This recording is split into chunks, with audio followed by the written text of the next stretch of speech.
بسم الله الرحمن الرحيم ألم تر كيف فعل ربك بأصحاب الفيل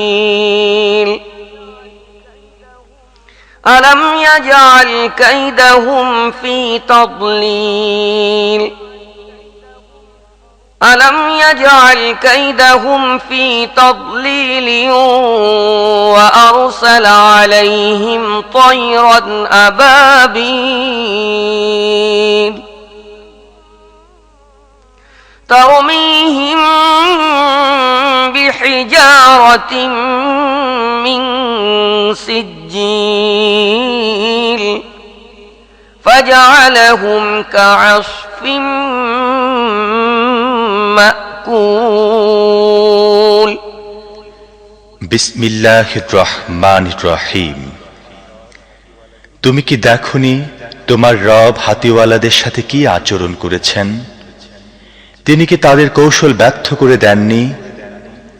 আর তাদের উপর ঝাঁকে ঝাঁকে পাখি পাঠান, যারা তাদের উপর নিক্ষেপ করছিল পোড়া মাটির পাথর। তারপর তাদের অবস্থা করে দেন পশুর খাওয়া ভুসির মতো।